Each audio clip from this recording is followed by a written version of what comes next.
So, good evening, everyone. Good afternoon, good morning, whatever the case may be for you. We want to welcome you to the IKoK, the International Koalition of Krones chat. This is June 22nd, 2020, here where I live in Southeast Texas in the U.S. So we want to thank everyone who's joined us live. We're very honored by your presence, and we look forward to sharing this evening. And we also want to thank those who will join us in no time and no space by listening to this chat in the recording on YouTube. So thank you, everyone. We are truly honored. I'm Essence Catharis, founder and one of the Krones of the International Koalition of Krones. And I'm going to now allow the other two Krones to introduce themselves. Oriane, would you like to go first this evening? Hi, I'm Ariane. For me, it's the 23rd, not the 22nd. I'm on the next day. Time travel at its finest. I'm in Queensland, very far north. I am, for those of you who don't know, I'm a holistic counsellor, meditation therapist, energy healer, and one of the Krones. Thank you, Kobaha. Hi, my name is Kobaha. I live in northern Arizona near Sedona. I'm a spiritual facilitator and a crystal therapist. Over to you, Essence. Okay, thank you. Thank you, sisters. So, wow, we're going to, all right, just give me a second to get myself together, I guess. This evening, we're going to be discussing some of the more difficult and uncomfortable about what's going on in our spiritually awakened community, what's been happening in the last, actually last 10 to 20 years, mostly. Okay, so for the last decade or two. We're going to start, though, by bringing ourselves together energetically. And we do this on our chats by first reading the Metatronic numerology I am keyword phrase of the 2266 dual frequency. This is the frequency that we of the IKoK call the heart of the IKoK. So if you would just center yourself and relax and allow the words to move through you and allow the words to move the energy through you and to connect. I will now read that I am keyword phrase. I am the master of divine balance. Through the remembrance of the singing of the sacred cosmic song of self, I ignite creation of new realities. I am that which rebalances and heals. The heart of the IKoK, what brings us together, what we hope to assist in achieving and being of assistance to not only each other, but to this collective consciousness of humanity. There are a couple of other, 2 or 3 other I am keyword phrases, and we're just going to go ahead and read those to begin and to continue this connection, this energetic connection between us all before we get deeper into tonight's discussion and chat. Also, I do want everyone to understand that this is a chat, so therefore it is interactive. So there will be opportunity for anyone who has a question or insights that they would like to share to do so. If you have something at any point that you would like to share, we have the chat box open. If you would type your question or your comment in the chat, we will be more than happy to bring you in and to share it at the appropriate time. I want to, another frequency that is very strong with the work this evening in the IKoK is that of the 991111 dual frequency. Now, this is a very different frequency. It's the first one such as itself, and it was actually brought into us on the last chat. So the 991111 dual frequency, I am the awakening. Selflessly, I draw myself forward from out of the darkness of slumber and expose that which is hidden. I am the light seen in darkness.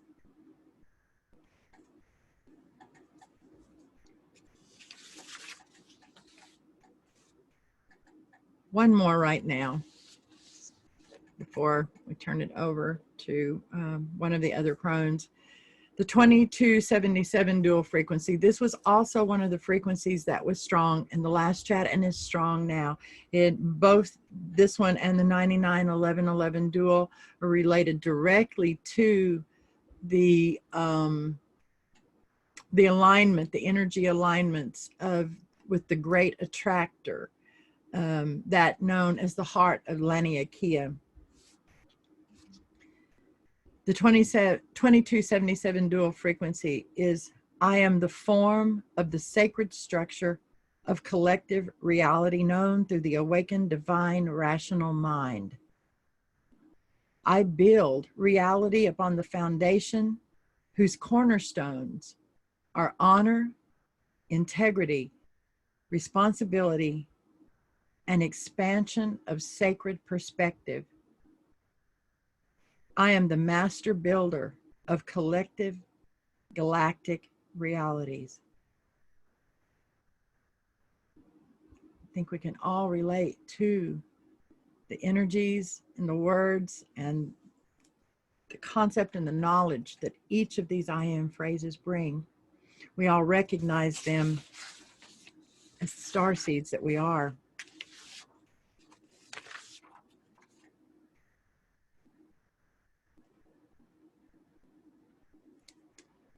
I'm feeling drawn to go ahead and I think Kavaha, are you ready? I think I'm being drawn that we need to start there with you sharing what you have to share this evening. Very interesting indeed, because you mentioned about the alignment of the great attractor. And I know you mentioned about it in the last chat we had 2 weeks ago. And related to that, you said there was on an individual level about assisting the expansion of the high heart and synchronizing it with the Zil chakra, which is at the back of the neck, at the base of the skull. And while I was listening to you, I thought, I feel it's the perfect time to share with all of you my experience of working with the high heart chakra. So that's what I'm going to do tonight. First of all, I want to go back to 2018. That was the start for me of my transformation on my spiritual journey. 2018 was a year where I knew deep down I was about to end a chapter of my life. I was in the middle of the red tape, waiting for my fiance's visa in order to move to the US and marry my fiance. But it was more to that. I felt like, okay, I need to move forward. I need to be more committed in my work. And I thought, okay, I'll start with the physical, my health. So I started working on fitness. I changed slightly my diet, started walking every day. And after a year, I lost a fair amount of weight. I lost about 30 pounds. And that was the start of my transformation. Then if we jump to early January, I finally had my fiance's visa, and I had 2 months to organize the move, the big move from the UK to the US. It was quite a stressful time, but I got there end of March, had my first month there, very excited, tried to organize my wedding. And after the wedding, red tape again, to get my work visa and my green card. And I suddenly realized I had some time, some free time to work on myself. And funnily enough, when I was talking to my guides, I had the information given to me through different articles about the high heart chakra. So I started doing research and looking at it, and I'm thinking, okay, let's commit, let's be responsible, let's do the work. I've got the free time, I'll do it. So spending half an hour per day, concentrating on working on my high heart. So that's where we're at. But what I wanted to first talking about is where I was coming from. Now, going back to the high heart chakra, just to, for the people who don't know where it is basically between your heart chakra and your throat chakra, just located here. And the heart chakra is very much connected with the thymus gland, very important part of the body. It's one of the earliest glands that develop in the fetus while in the womb. And I find it fascinating that thymus in Greek is thymus and means life energy. How powerful is that? I mean, it's quite amazing. And on a physical level, the thymus gland is very much related to your immune system. So if you've got healthy working with your thymus gland, you'll very much have a strong immune system. It basically produces white blood cells in order to fight against from illness, infection, etc. But also what's interesting, that's the physical element. More on the spiritual element. Within the thymus gland, you've got within it the patterning of our DNA and our karmic design for this lifetime, including past life information. So not only you've got the physical, where you can work on with your immune system, but more on the spiritual level, you've got potentially information you can tap into to work on in this life on your spiritual path. Now, the higher heart is very much related to the feelings of divine love, compassion, forgiveness. Release of fear is an important one, and allowing us to speak from the heart as well. It represents the bridge between our emotions and our intellect. So you've got very much that connection there, which is very, very strong. And the high heart as well is all about living our personal truth and doing so with passion and conviction. And I can't emphasize enough. I know at this time, some starseeds, some light workers find it hard to be in that place of speaking your truth, saying, that's where I am. I stand in my power. And you're and can be very passionate and, with conviction talking about it. Now, I've noticed when someone, and it's not a criticism, I was there 2 years ago, basically quiet, doing my work on my spiritual path, not really stepping out of my zone. And when someone is wondering and questioning their purpose in this life, quite often it's that the high heart is still in need of activation. Now, there is a description I found somewhere, and I think it's beautiful, it's very clear. The high heart is known as the assemblage point. It is the point through which we assemble our reality, how we see it, and how we interact with it. So we go back to the basic here and reminding us that we create our reality. It's so important to check on our thoughts, because, yeah, we do create our reality. Now, working on that chakra can change drastically our lives. And I've seen some improvement. In my case, I'm going to share with you what happened basically within 2 months. It basically puts you in greater alignment with your life purpose, with your soul purpose. That's basically what it's doing.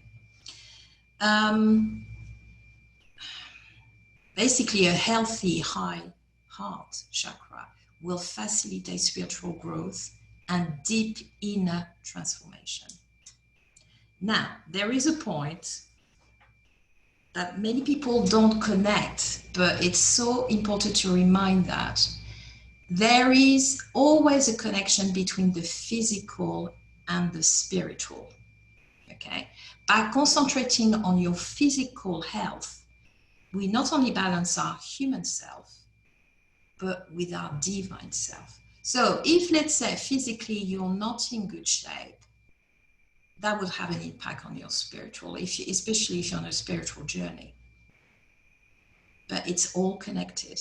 That's why, especially now at the moment, I would say to people, one of the main advice, of course, is to stay balanced, grounded, but take care of your health is one of the major issues at the moment. Taking care of our health. Now, second part, I used to work on that, on my heart chakra, I used 2 stones. Well, one on the heart and one on the throat. The one I used was kunzite. I don't know how it's going to come out as the color, but it's a kind of pink, light pinkish color, but with a slight purple in it. So kunzite, K-U-N-Z or Z-I-T-E. So basically, my routine, if I can call it like that, I used to do half an hour on a daily basis to start with the kunzite on my high heart. But because my throat chakra has been always a bit weak, especially when before I started embracing and stepping out of my comfort zone, like I'm doing now, I use a blue lace agate on my throat chakra. So that's to open up the communication, the self-expression. Oops, sorry. Now, talking about kunzite, it's a very, very powerful stone. Actually, someone asked me the other day, comparing it to rose quartz. Rose quartz, it's got a more gentle energy. But kunzite is very powerful healing energy, high vibrational energy that's going to help you to let go of old patterns, fears, old emotions. So it's very much clearing all those patterns. It's going to open up as well your unconditional divine love, which is, quite important at the moment. But I'll tell you a story how I found out about kunzite. It was actually way before I started seeing signs about working on my high heart chakra. I went to a shop in Sedona, saw one, hold it. The connection was absolutely amazing. And when I look at the properties, one of them did strike me in a big way. And I'm going to read what it said. Helpful for starseed adjusting to the harsh energies of life on this planet. So I thought, wow, that must be so powerful. Anyhow, I didn't get that stone straight away. I waited a bit. But suddenly, when I had information that it was time for me to work on my high heart chakra, I thought, that's it. That's going to be the one I'm going to work with. And basically, what you experience when you work with kunzite on your high heart, it's going to help you not only to find that connection with your mind as well, going through your throat, especially if you're working on your throat chakra. The other thing as well, the energy almost forcing you to be more contemplative and introspective. It's like you're observing your emotions, you're observing your patterns, and you know deep down which ones you need to let go. So it's quite powerful. And in some situation, that's going to release you from painful past and eliminate the fear. And I know for a fact, because I went through that. When you're starseed, you're on this planet, you're doing some of the work, but you know deep down, you need to step outside your comfort zone. The fear is quite often that emotion that's stopping you to embrace your soul purpose. And really, kunzite, working on the high heart chakra, really helped me to do that. Now, not only the stone is going to help you to clear all patterns, but equally important, it's going to allow you to open up to new energy to come in and to work with this energy. It's very much a process that's going to connect you with the I am. So it's very much the I am at work. Okay, we realize the connection with the physical body and the etheric body that have the chakras. Now, if I said to you, there were 3 phases for me during that transformation. The first phase was very much about the physical. So I've lost some weight. I let go of energies because, let's face it, weight is energy. That was the start. But within 2 months of using kunzite and working on my high heart chakra, I started to get more confident. I started to write articles, blogs, sharing more about my experience on that spiritual journey, which I never really did before. So that was the first, the second phase. The third one happened this year during the lockdown. So I can say thank you, COVID-19. You gave me that opportunity. Maybe February time, I started to have a nudge from spirit to say, come on, girl. They need to see you. They need to hear your voice. You need to speak, voice your knowledge, your truth, your experience. So I started slowly. I started to do 2 or 3 videos, 5 minutes short, and really explaining to people what kind of experience I had during the lockdown and how to cope with it, which was not easy for everyone. And then I heard the call. And I can say thank you to Essence, because when Essence approached me and talked to me about the International Koalition of Krones, I thought, oh, wow. Now, baby, you're not playing in the kindergarten anymore. It's the time to do it. It's time to jump, to take that leap of faith and, step outside your comfort zone. So what I did, around March now, I thought, okay, girl, you need to use again, working on your higher heart again, a bit with your kunzite crystal, which I did. And now I'm very much in a place, how can I describe it? Not only I feel I live my life more in line with my higher self, but I trust my own abilities. That's the key here. Trust in your own abilities and beliefs in who I am and what I'm here to do. That's basically what happened. So I would say, if you do it, if you are interested, it's only, it took me half an hour per day. I was doing meditation using high frequency sound or music, lying down with my crystals, half an hour per day. That's it. And it took me only a few weeks to have amazing results.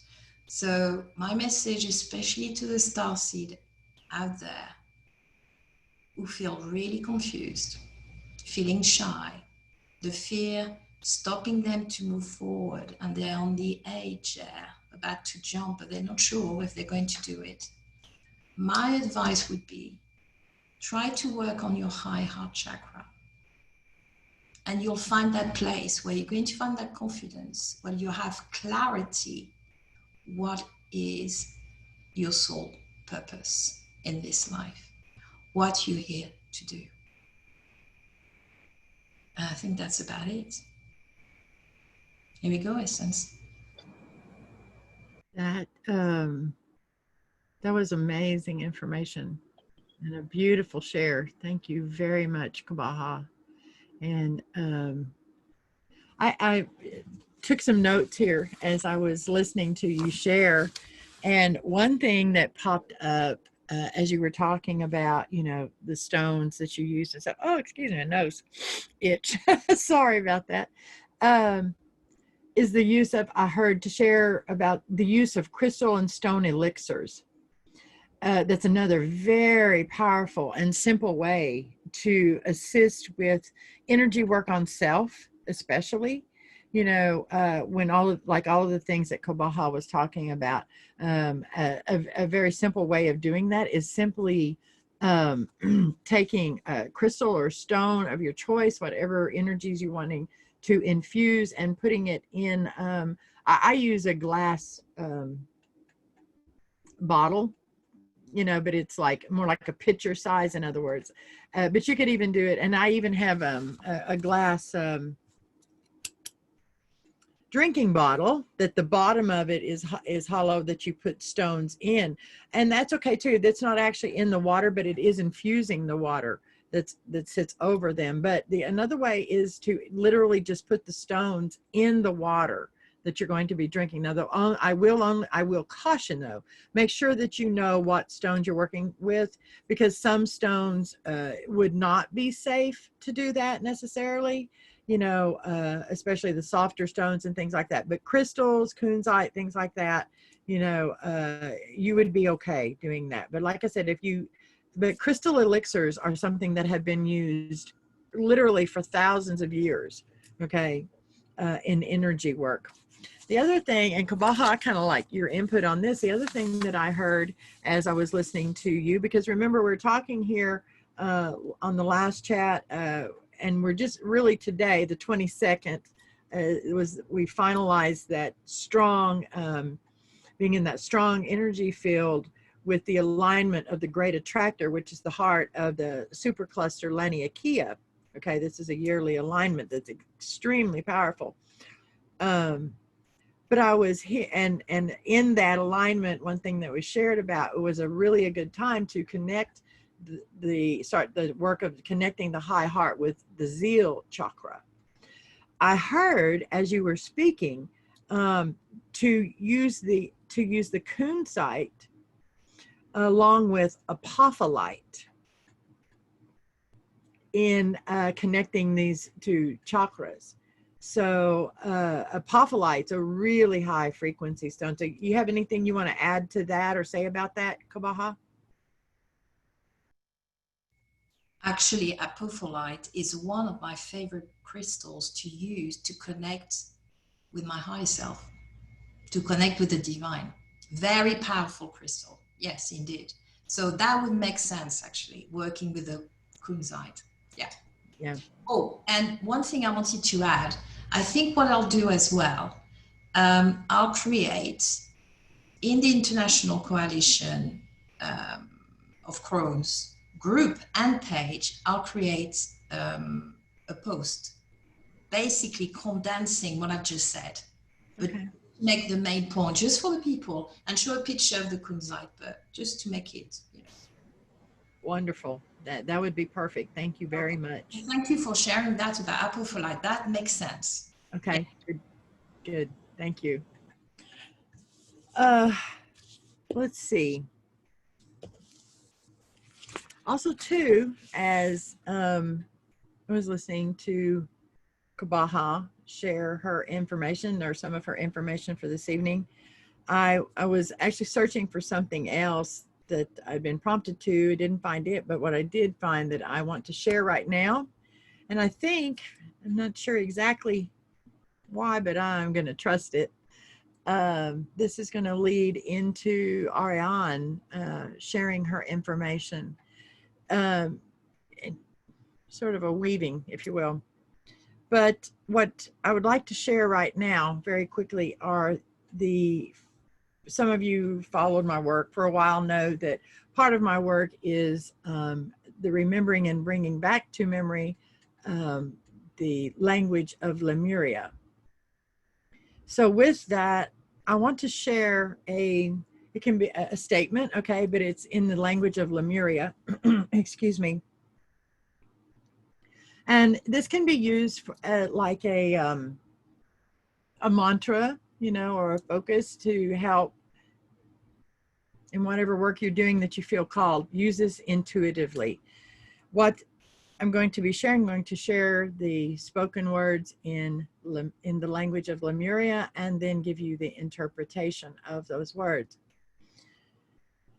And it is Kara Unche Prana. Kara Unche Prana. And it means, I am the ancient future breath of life. Kara Unche Prana. Ariane, I'd like to let you share your information this evening now. Thank you. Okay, this is a bit full on, so bear with me. I'm just getting my notes up. I've got heaps of them. Here we go.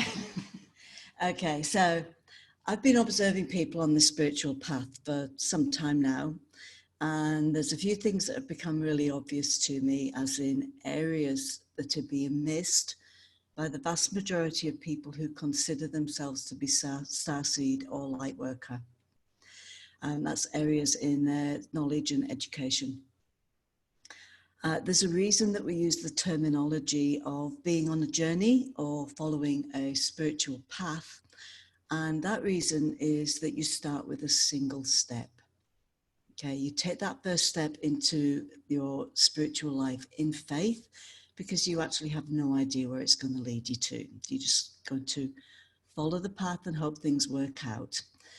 You don't even know if you're on the right path, and you also don't realize that it's likely to be the hardest work you will ever do.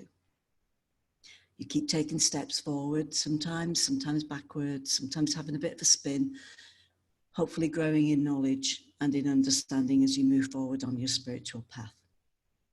Now, in the past, you would have been taught by a master who understands the neophyte and where he or she is on that path. A master who can gently guide the student so they can see where they don't see where the path is leading, they see the bit that they're working on, and they can learn to have the knowledge and the wisdom before they're able to step out by themselves at some point in the future. The system of a master teaching a neophyte has worked for millennia. The master guides a neophyte so the neophyte doesn't jump ahead beyond where they're ready to actually be.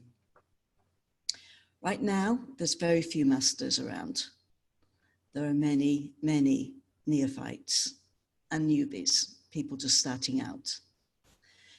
The problem is that there are many neophytes out there who also think that they're teachers or masters, many of them. And for other neophytes, and especially for newbies, just starting out on the path, that's really confusing because you don't know who to trust. You don't know who to believe has the right information. And because you don't have that correct knowledge, that lack of knowledge, because your path is taught in a different way nowadays, there's a tendency to follow those who are just charismatic. Okay. And that lies in there, that lies danger. So nowadays we have social media, and that's where a lot of neophytes and newbies believe is their master. That's where they find their master to teach them what they feel they need to know on their journey. The problem with social media is that very few people actually do get in touch with a true master, or even a full-on teacher. And secondly, you get to see the terrain ahead on your path. You get to see other people who are on a similar journey, and you get to swap ideas with them, knowledge with them. And the chances are that you don't realize that these other people are likely to be as equally untrained as yourself. And what happens is you get addicted to some topics, you get caught up in them, and they may not be the ones that you're here to work with. And this is where it gets uncomfortable.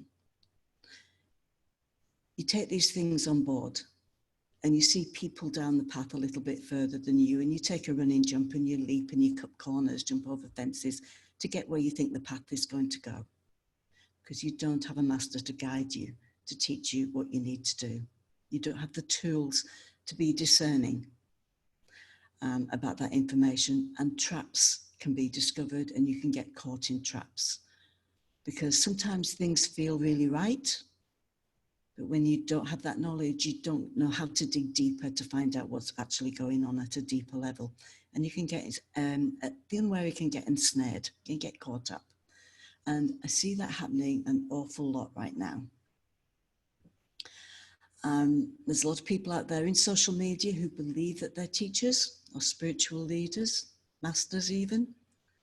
And really, because of those cut corners, and not necessarily through any fault or any deliberateness of themselves, they're really still at a neophyte level, but they do not have that solid knowledge. Okay. A phrase that Essence is constantly saying, neophytes teaching neophytes. It's a dangerous situation. But these people have a lot of passion, and they have a lot of enthusiasm to share what they do know. What they do know may be correct, it may not be correct, but whatever it is, it's really strong. And often ego gets wound up in there too. Okay, I know this because I went through this. Because when you cut those corners in your spiritual education, you get tied up. You get tied up in what other people tell you is true, and you don't necessarily have that depth of knowledge to work it out. And you can get sidetracked, you can get misled, go down rabbit holes, and all because you haven't got those basic building blocks. So what I want to do today is to look at one of those basic building blocks. Right now, lots of people, I can't see you guys, but people in no time, no space, lots of people will go, oh God, basic stuff again. I know the basic stuff.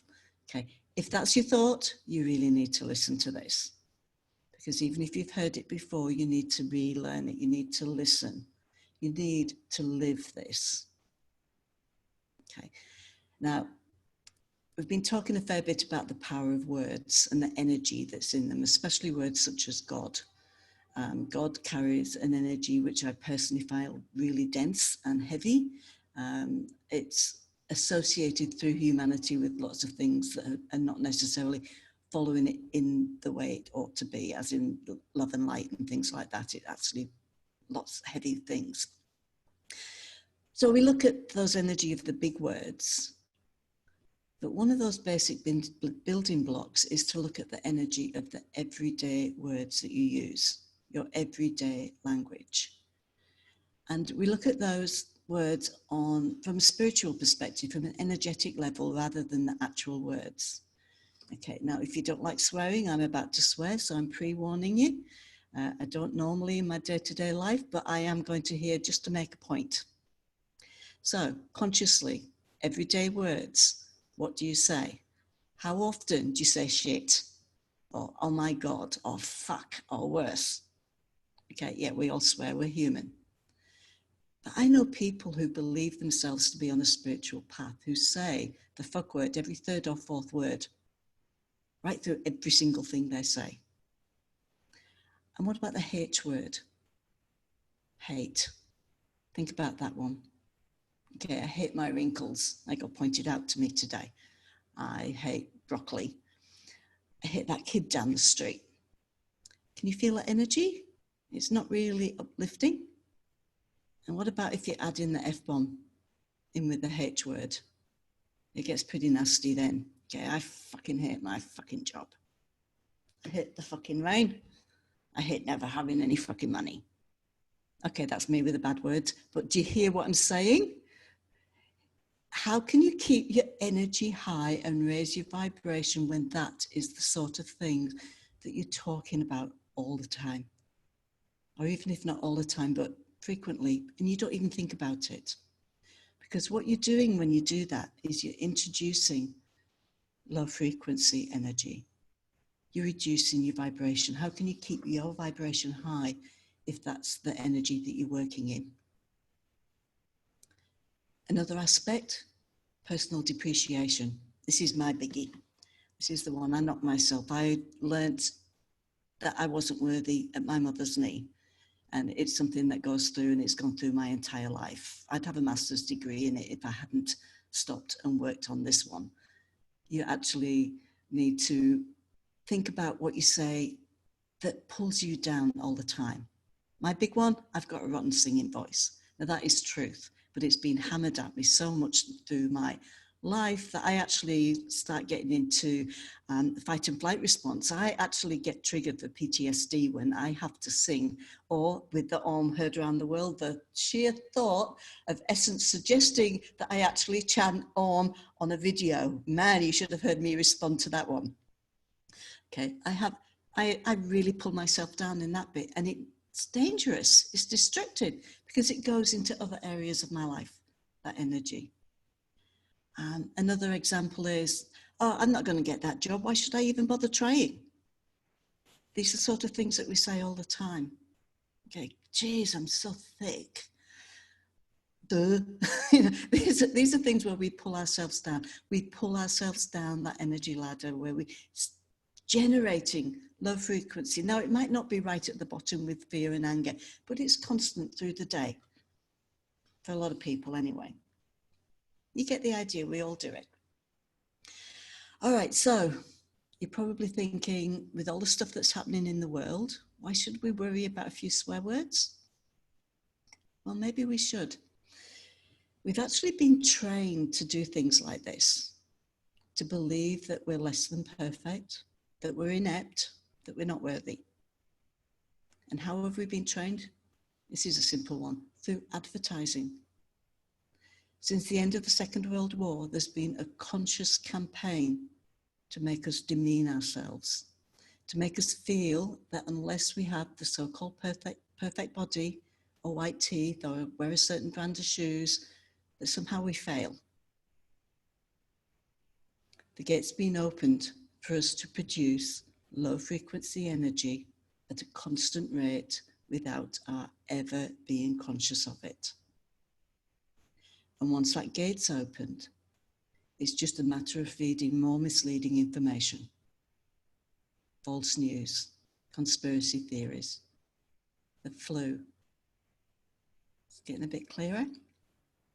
So all that stuff that's being seen in society right now is causing such fear and anger and confusion. It's an amazing source of low frequency energy.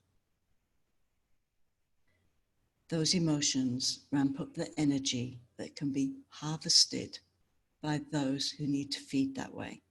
Now you can think of this on a physical or a spiritual, energetic way, however you work it, so you feel it yourself.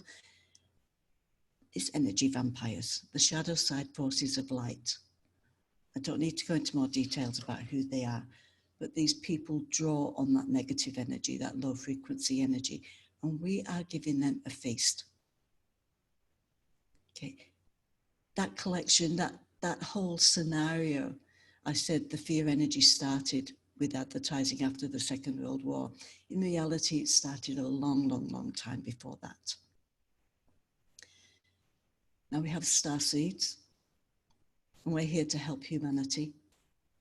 And Starseed are being sucked in because there are forces out there, organizations, who have built over many years very complex structures to the point where you have no idea what is truth, and that even the most extraordinary lies are believed.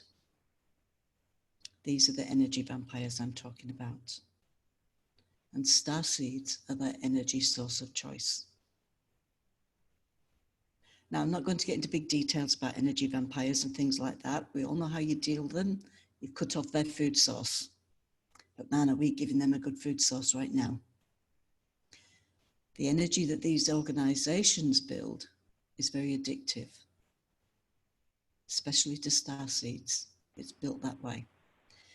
And in this addiction, starseeds forget why they're here.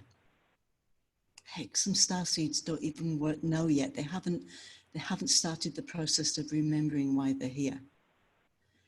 And these get misled. They get misled into believing that they're working to right wrongs. And all the time they're feeding energy into those darker aspects. So first, have a think about the things you do in your everyday life. Become conscious of the energy that you are generating, perhaps without even realizing it. You are starseed, you are light worker. Just think, could you be providing energy for those darker forces? Hang on, my nose, notes, okay. Now, I've been fortunate. In many ways, my spiritual journey has been a full-on sprint. Esma will laugh here now.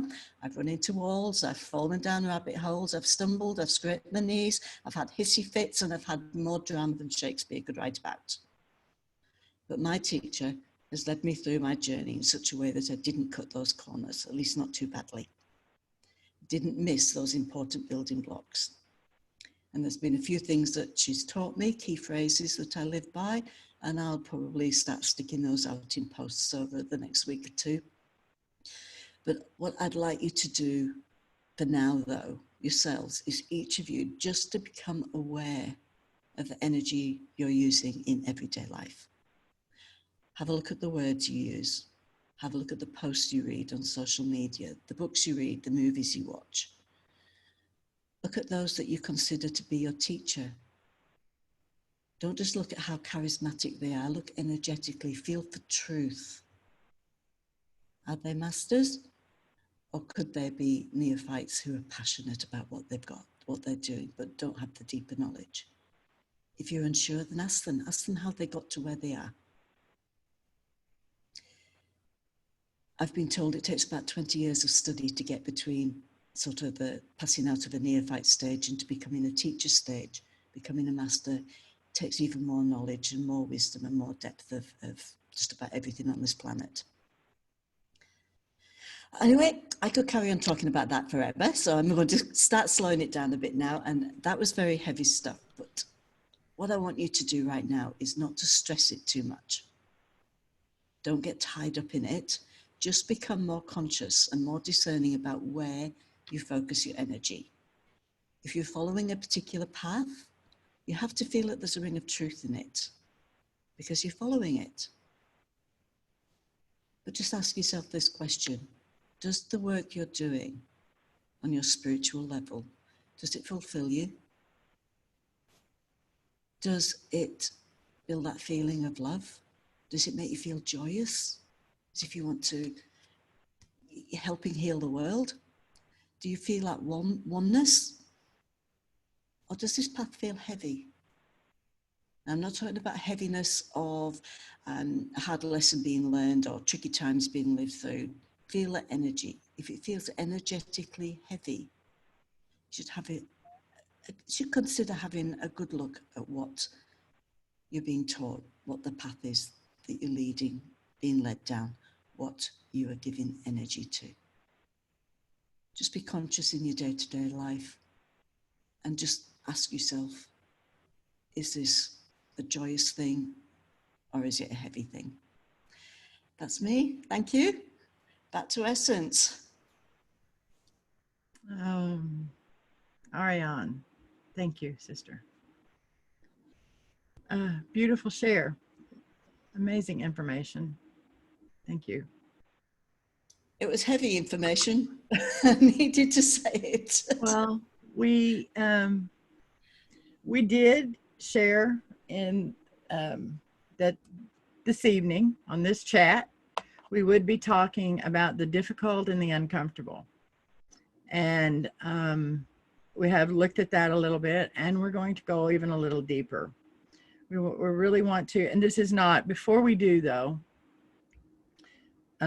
is anyone that is here this evening with us live have anything they would like to say or comment or ask before we do? If so, you can unmute yourself or ask it in the chat if you would rather not do it verbally, and we can address it. So up to you. I am going to share that after the last chat, let's start with this first. Let's start with this point first. Okay, the 2277 dual frequency that was a really big part of our last chat 2 weeks ago, and that is very strong during this time of the alignment, energy alignment with the great initiator, the heart of Laniakea. It's, you just have to love this journey. I do. I think a lot of us do, especially when we have those aha moments, as we call them here, and those things that line up, that just those puzzle pieces that fall together, and then we go, oh my gosh, look at that. Can you believe it? This was one of those. And we had that, the Krones had that in conversation when we realized that right about the time of the last chat, I believe it was, that the 2277 dual frequency, I'm going to read it real quick and then I'm going to go ahead and explain a little bit. It says, I read it earlier, but I am the form of the sacred structure of collective reality known through the awakened divine rational mind. I build reality upon the foundation whose cornerstones are honor, integrity, responsibility, and expansion of sacred perspective. I am the master builder of collective galactic realities. To our delight, as the IKoK, we realized this is our fourth chat. We're new. The IKoK is new. We are only 2 months old, which seems in some respects impossible, in other respects not. But this is our fourth chat, and we came to realize that the topics of each of those chats fell perfectly in alignment with those four cornerstones. The first one, honor. If you haven't listened to these other 3 chats, you can find them on YouTube and listen to them. The second one, integrity. The third one, responsibility. And the fourth one, the one we're here tonight, this afternoon, wherever the case may be for where you are physically on the planet, the expansion of sacred perspective.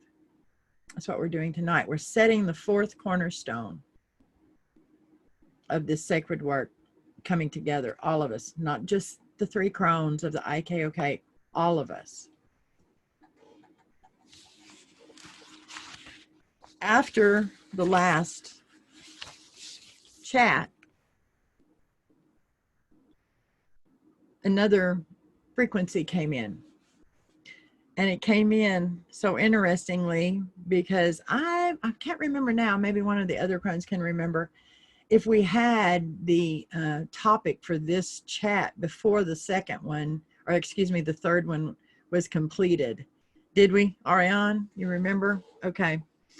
But anyway, and because what we're going to talk about is what Ariane and even Kabaha, but especially Ariane, has touched on already, is what has happened within this spiritually awakened starseed light worker, new age community, all those terms, fit, we can use them in general sense.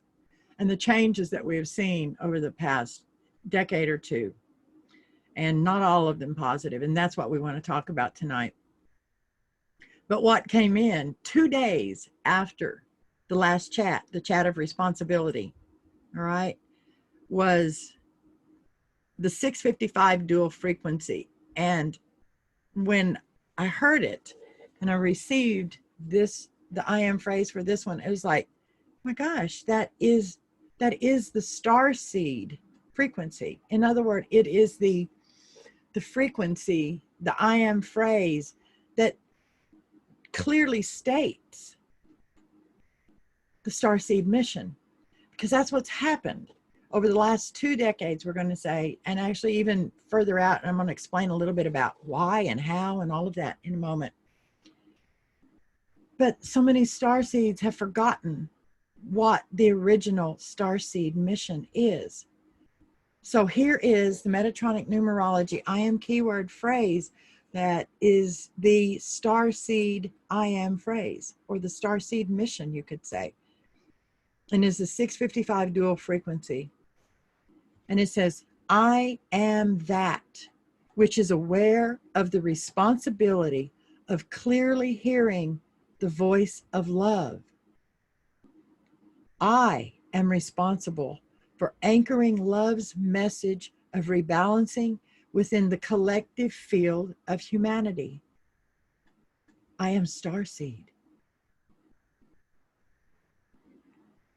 I don't know about you, but every time, but this time more so than ever, reading that and hearing that and feeling that energy, absolute goosebumps. our confirmation sign, our starseed confirmation sign, let's just call it. Okay, I'm going to read it one more time. So everybody really bring this into your heart, bring this in. Understand that if you are starseed, and chances are if you're here, you are starseed. This is the original mission statement, simply put. Let's just say it that way. I am that which is aware of the responsibility of clearly hearing the voice of love. I am responsible for anchoring love's message of rebalancing within the collective field of humanity. I am Starseed.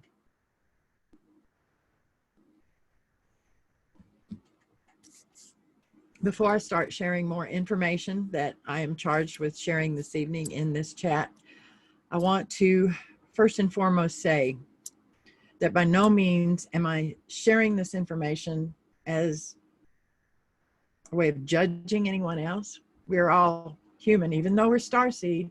Part of that, we agreed to come here and incarnate into human form, and therefore we took on the responsibility of being human and having that experience, that human experience, along with trying to remember and to fulfill the mission of Starseed that we came here to do.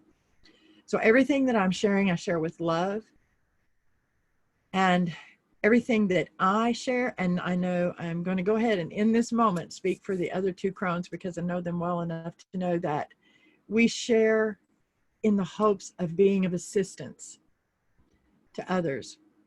Okay, we're not perfect by no stretch of the imagination. Are we perfect human beings? But, and I'm going to say this because this is what I'm hearing, okay, to say right now. Not just are we perfect starseeds. Starseeds are perfect. Even if some have become lost, okay, you're a perfect starseed. You are loved. You are honored. Okay? If you've become lost on this journey, which is so easy to do, a starseed manifest in human form, so easy to do. And I'm going to explain why, a few points why it's so easy to have become lost, and why we're seeing so many of our starseed brothers and sisters who appear lost, who appear confused, who we look at, and we look at all this information, especially on social media, that's being shared around and bandied about, and there's a form of insanity almost. No, well, not almost. There is a form of insanity that is unfortunately becoming stronger and stronger. Okay. So with that shared, everything that I offer this evening, I offer in love. I am Starseed. Okay, where to begin? For me personally, a little bit of my personal story, which those of you who know me well enough know I don't do that. I'm pretty private. But in this lifetime, I began my personal awakening journey almost 45 years ago. I've seen a lot come and go on this path that we call spiritual awakening, starseed, new age, light worker, whatever you want. I've seen it all, in the sense of I've seen all of those phrases come in as new and then kind of weave through and end up, some get thrown away after a while. I've seen so many changes. But tonight we're going to address why we are seeing so many star seeds now that have lost their way. I don't know how else to say it. They've simply lost their way. They've simply gotten off track, forgotten the mission that they came here to do. Okay. And like I said, it's easy. So we're going to go back. We're going to start, I think, this talk with 1987. I think that's far enough back. 1987 was harmonic convergence. For those of you who are new, newly awakened, and I know 2012, we saw a great influx of awakened star seeds.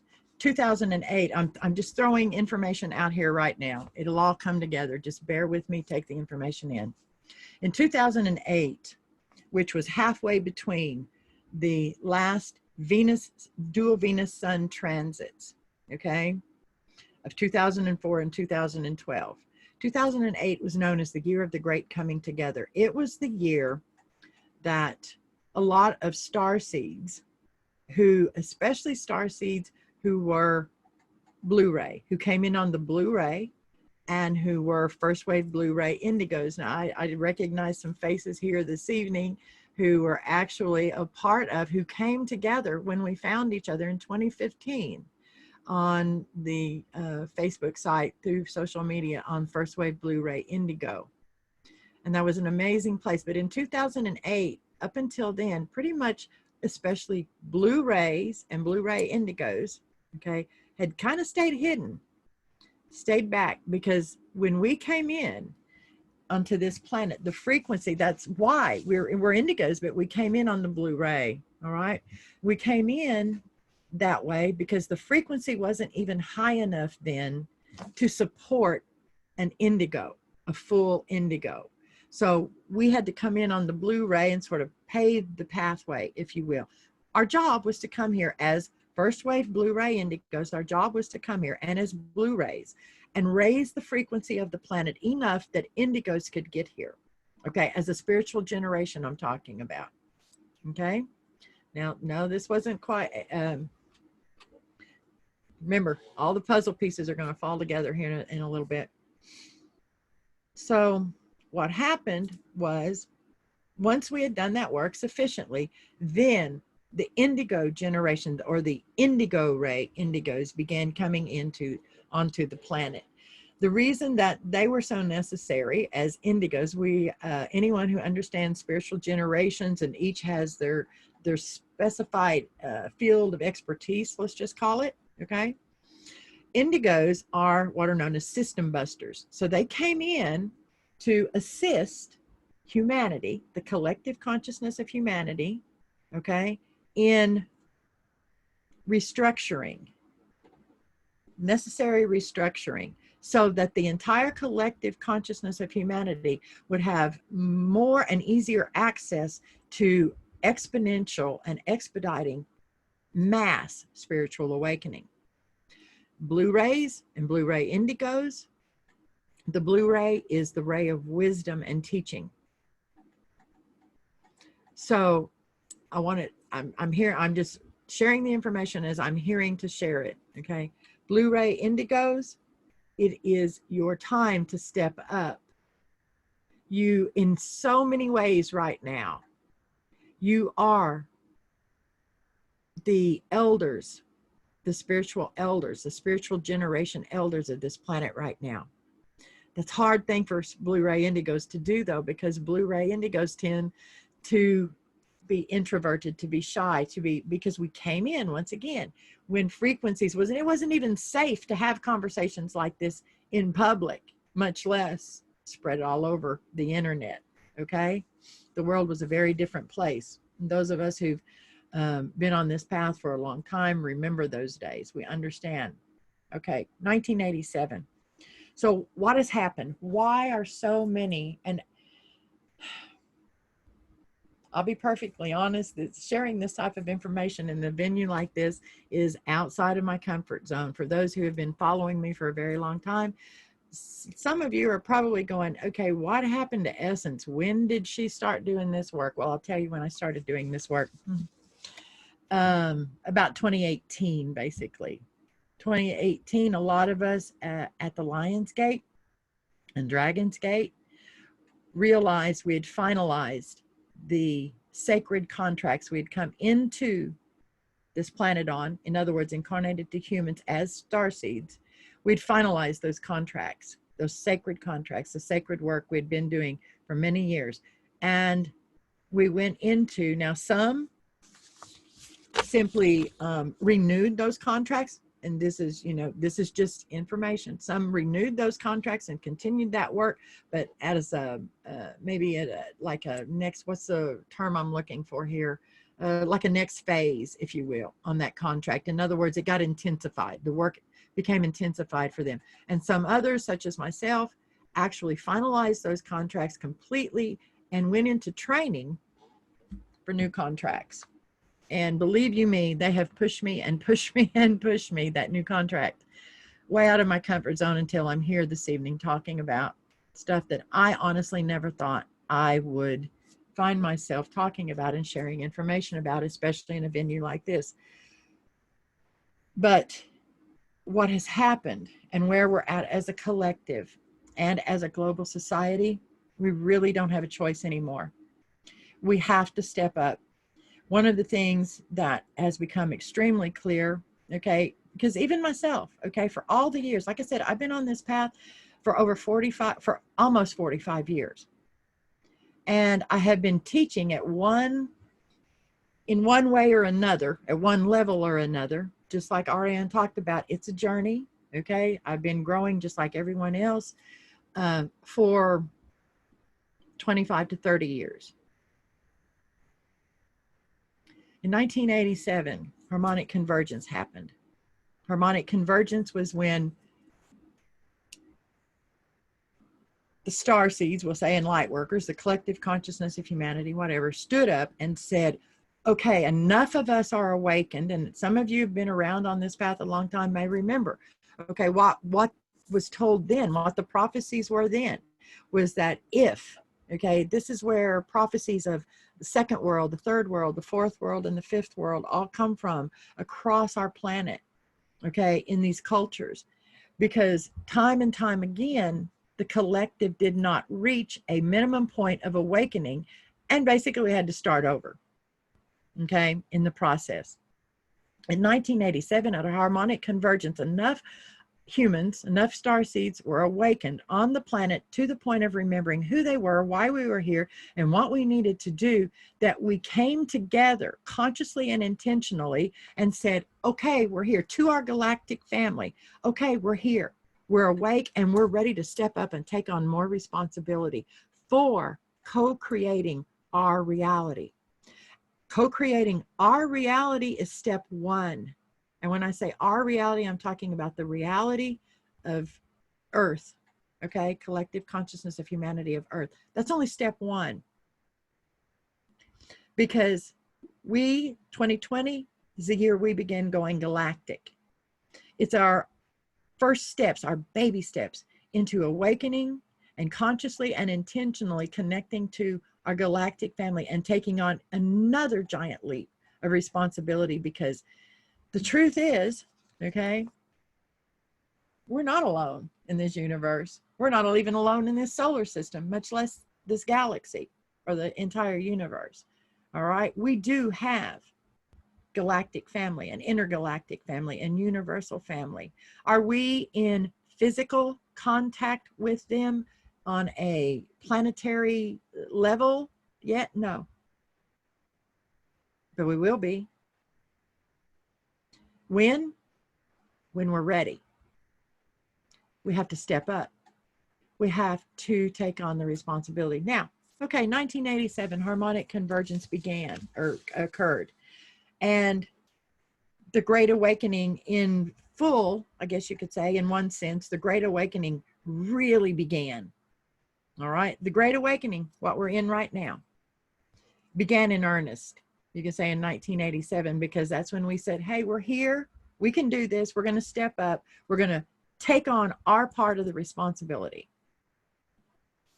Not in kindergarten anymore, just like Obaha stated when she was sharing. Okay.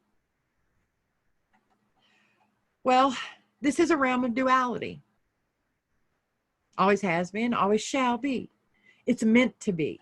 We knew that when we incarnated into human form. We came here to experience existence in a realm of duality. Okay, so it is. Is it completely out of balance right now? Holy moly. In my opinion, oh yeah, it's way out of balance. That's the point, okay? Balance. Balance. Cannot say that word enough. Balance.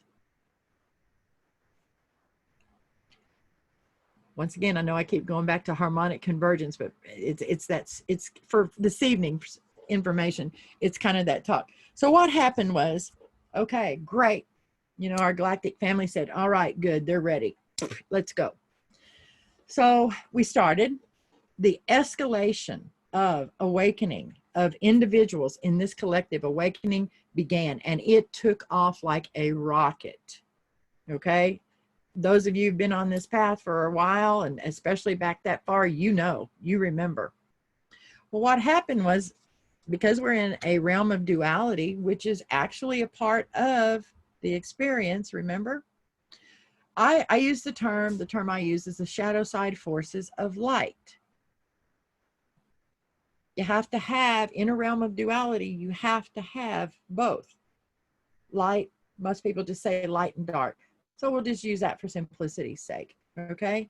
But as long as they are in relative balance with each other in a realm of duality, the existence within that reality is balanced. I mean, you know, it's not too extreme one way or the other.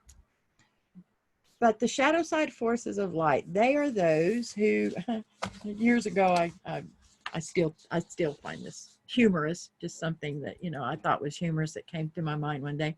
Who are they? They are those people who choose to remain anonymous.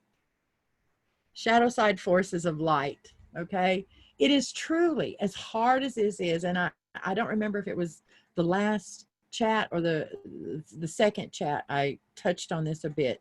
As hard as it is for light workers, starseeds, those of us who work on the side of light, let's just say in this realm of duality, as hard as it is for us to comprehend and understand and remember constantly, even those beings, those humans, those non-humans, because let me tell you, this is another thing that most people don't remember on a daily basis, I guess you could say. What comprises the collective consciousness of Earth. Okay, and I'm not talking about the collective consciousness of humanity. The collective consciousness of humanity is just humans. But the collective consciousness of Earth, the collective consciousness of humanity is only about 1/5 of what comprises the collective consciousness of Earth. So we're not going to go into all that detail of that. That's not what this is about tonight. But one of those other fifths, let's just say, that comprise the collective consciousness of Earth are what we as humans call extraterrestrials or multidimensional beings. In other words, they're not here in human form like we are. So the shadow side forces of light, some here in human form, just like but in other words, they are, believe it or not, as hard as it is to comprehend, they're actually doing their sacred contractual work just like we are. It's hard to remember sometimes, especially from the human perspective, when we see the craziness that's the play on the stage, the illusionary drama that's the play on the stage. And we go, oh my gosh, what is wrong with people? You know, we all do it because it's like, oh my gosh, what is wrong with people? You know, well, they're humans. They're playing a part. Okay, so the shadow side forces of light, it is their sacred work to be the tug of war is what's coming to mind right now. So I'm going to use that term. The tug of war, the tension, okay, between light. In other words, but is this, and if you've ever read, I think it was Alice Bailey. I think it was Alice Bailey. I'm not sure, Bailey, or I don't think it was Blavatsky, but wrote about the ring past naught. Okay, the ring. I know a lot of information, guys, sorry, but that's how I work. Information flows and I have to let it flow because it's being brought forth by the group that has assembled here in live time and in no time, no space as what is necessary to share at this moment. What we call chaos, okay, which is really just an energy, first of all, okay? Because remember, we work in the energy realms here. We're Starseed. Our Starseed work is energy. It's not really about the physical stuff. Yes, we have to do the physical stuff and interact with it. That's the human portion though. So we have to keep the human and the Starseed in balance. That's not easy either. And that's what's happened. Okay, shadow side forces of light. They saw after 87 and the escalation, the extremely quick escalation of individuals awakening, they were like, oh, whoa, whoa, whoa, whoa, whoa, slow down the buggy, Sally. All right. Because too quickly, and I'm going to use terms that are used in today's way of sharing this information, okay? They very quickly saw they were going to be losing control of the matrix because of the awakening. So somewhere in the early to mid 90s, and I don't know how many, by show of hands, anyone here been on this path over 20 years, over 30 years? Okay, it's okay. I see one or two. That's good. Okay, but we go back to the early to mid 90s. The shadow side forces of light actually told us. They told the forces of light. We'll just use those two terms, okay? They told the forces of light, we're going to take you down, and we're going to take you down using your own information. Whoa, we went, whoa, wait a minute, when they told us that. I remember that. I remember that energy. I can feel it again right now. And I remember us at that time, in linear time on Earth, going, okay, that's a little scary. I see a few heads shaking, remembering. And we thought, oh, wow. Okay, all right. So, and what it did in those few moments, and when I say those few moments, I'm on linear time, I'm talking about over the next, I'm going to guesstimate 3 to 5 years, there was every once in a while it would sneak in when you would hear some information. Because remember, back then, the information wasn't at your fingertips like it is now. You actually had to go hunting for it. Okay, and you actually had to go out and find people who even knew what you were talking about, or you even felt comfortable talking about these things with. But because of what the shadow side forces of light told us, I mean, come on, you got to give them credit. They were up front. We're going to take you down, and we're going to take you down using your own information. And thus began the manipulation of energy and the matrix, as it's called in today's terminology. Over time, one of the ways, okay, but going back to that, just to finish up there real quick, in those times, that was, you know, what would happen was, because we knew and because we weren't as connected as we are now, like I said, it was harder to find information, you know, it was harder to find people to connect with. When you did, when they would send that thought, or when that thought would creep into your mind about what the shadow side forces of light had told us, you would go, oh, wait a minute, can I trust this person? Can I trust this information? Okay. So in a way, it's, you know, in retrospect, everything, you know, what they say, hindsight is 20/20. In retrospect, it kind of honed discernment for those who paid attention. Okay, now fast forward a little further, and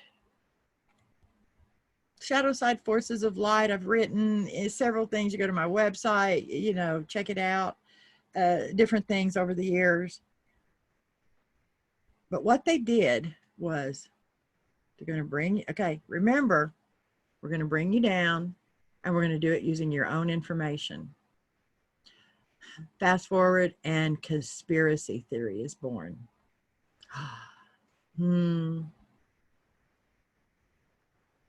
Those of us who've been on this path a long time remember when conspiracy theory was born. We remember it worked much differently than it does now. It was actually, when it began, okay, it was actually used that the shadow side forces of light, any information that Starseed or forces of light shared, that shadow side forces of light deemed dangerous to them. In other words, oh, we don't want too many starseeds or too many awakened people knowing this information, okay, because they'll know too much. They can use it against us, okay? So they began attaching the term conspiracy theory. Now, when I say they began attaching the term conspiracy theory, I'm talking energy here. Remember, we're still doing energy work. But these are how it manifests in physical reality. So the term conspiracy theory began being attached to any information that they didn't want believed. Fast forward a little further, we're going to bring you down, and we're going to do it using your own information. And the next thing you know, they have turned that energy into, and they honed it, and they manipulated it. Because remember, just as we are, okay, in our remembrance of, and our awakening to, and our further expansion of consciousness as the individuals in working in the forces of light, let's just put it that way, masters of knowledge, information, and energy, so too are they in the shadow side forces of light. They have the masters. Just as we have master teachers of the light, they have master teachers of the shadow side forces of light. They took conspiracy theory and they turned it into a spiritually energetic drug. And they laid it out and designed it specifically, energetically designed it specifically to attract starseeds and addict them.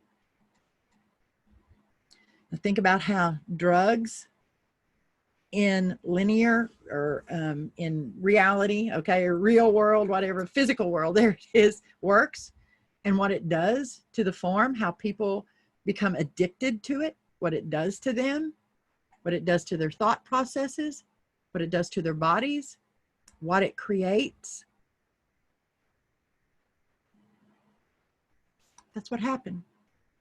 Starseeds were purposely and intentionally targeted by the shadow side forces of light with a spiritual, energetic drug to addict them so that they would forget, let go of, lose memory of their original work they came here to do as a starseed.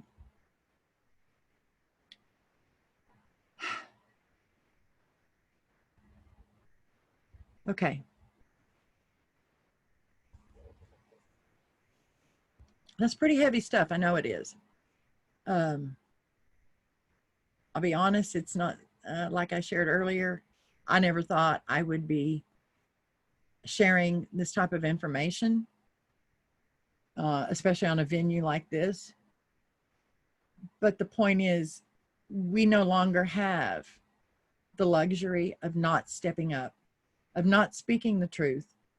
Okay, we're not judging our brothers and sisters, our starseed brothers and sisters. We are not judging for one moment.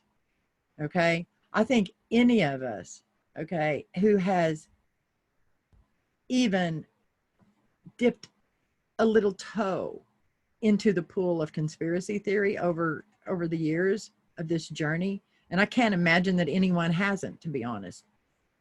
Okay, you have to know the information. That's the other point. You have to know the information,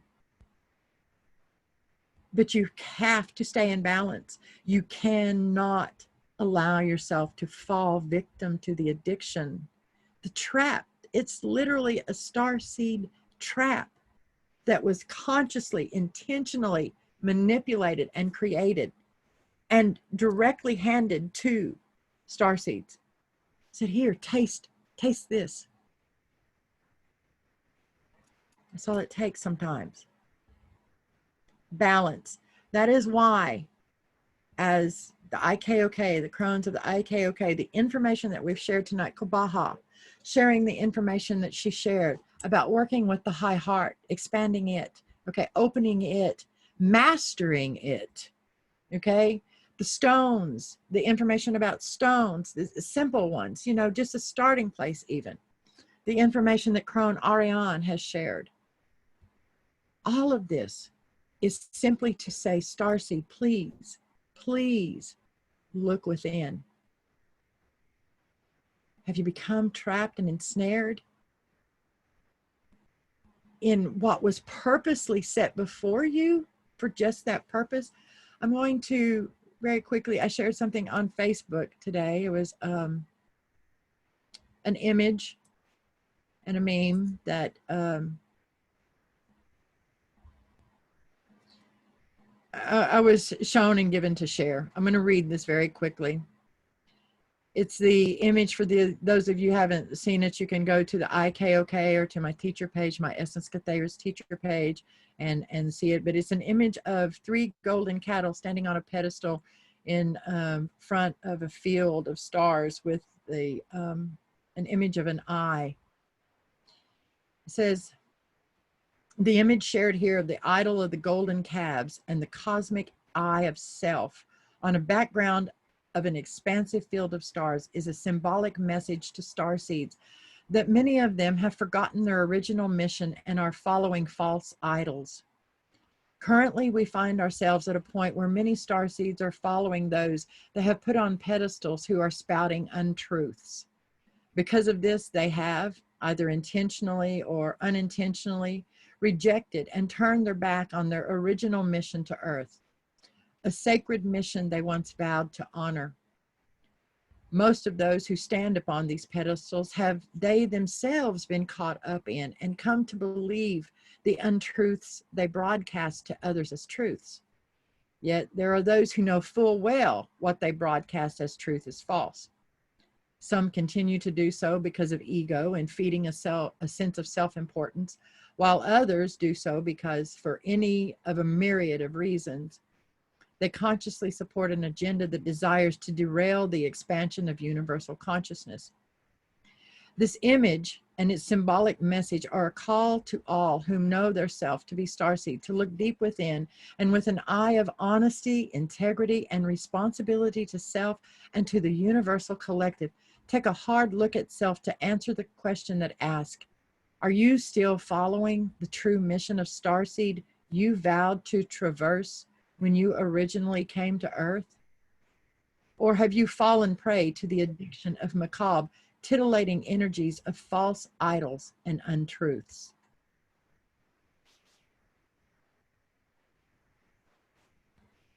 It's hard work. We know it is. It's not easy. But it's why we're here. It's who we are. We can do it. You can do it. We all can do it. And together, let go of I'm hearing let go of the addiction, Starseed. Remember who you are. Remember why you came here. Remember the love. The love. I am that which is aware of the responsibility of clearly hearing the voice of love. I am responsible for anchoring love's message of rebalancing within the collective field of humanity. I am Starseed.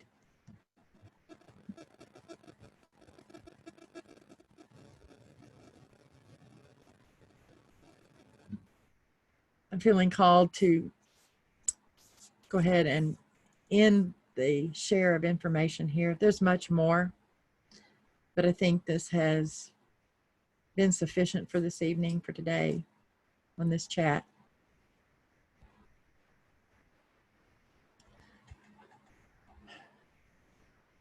These are extraordinary times on Earth, and extraordinary times call for extraordinary measures, as is often said.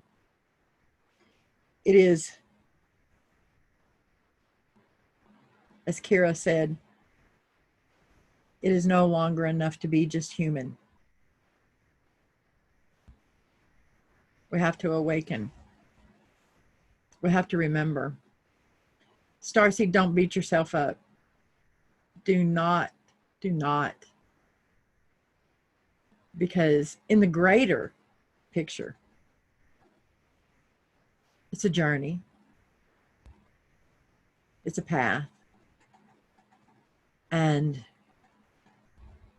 even though we may not be able to see the end result right now, like Ariane was talking about, a return to love is all that's called for. A return to your mission.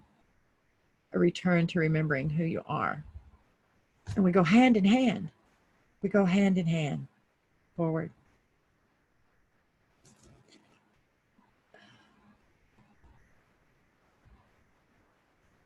I would like to go ahead and ask if anyone has anything they would like to say or a question they would like to ask.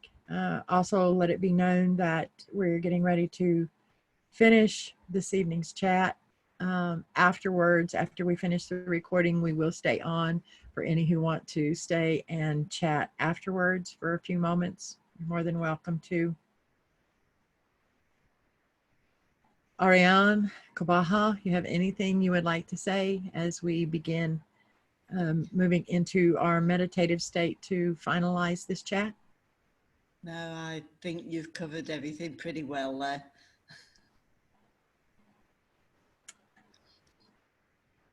Kabaha. Yes, no, I agree with Oriane.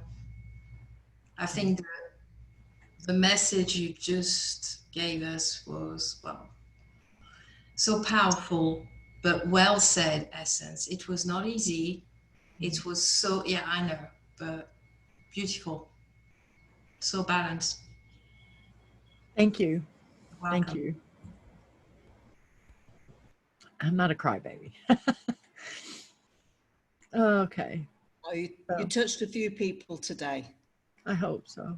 It is our desire It is our desire, Starseed. It is our desire as the Krones of the IKoK.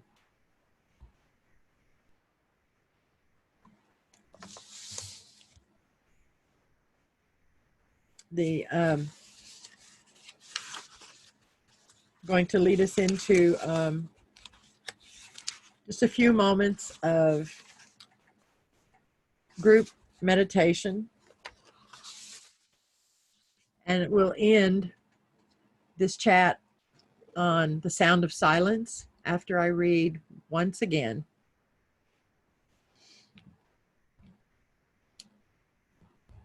the Starseed I am phrase. So if everyone would just find a comfortable position and take a few deep breaths, bring yourself into center.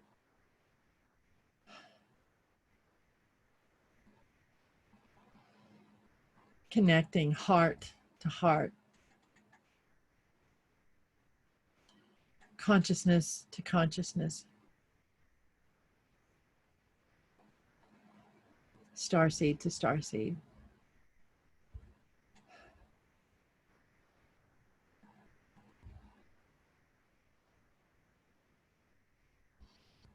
Starseed, you're loved.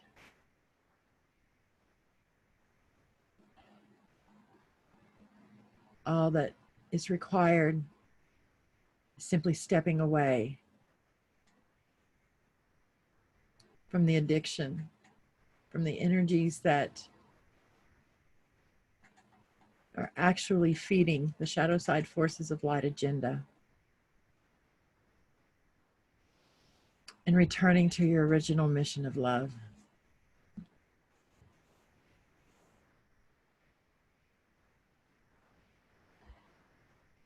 I am that which is aware of the responsibility of clearly hearing the voice of love. I am responsible for anchoring love's message of rebalancing within the collective field of humanity. I am Starseed.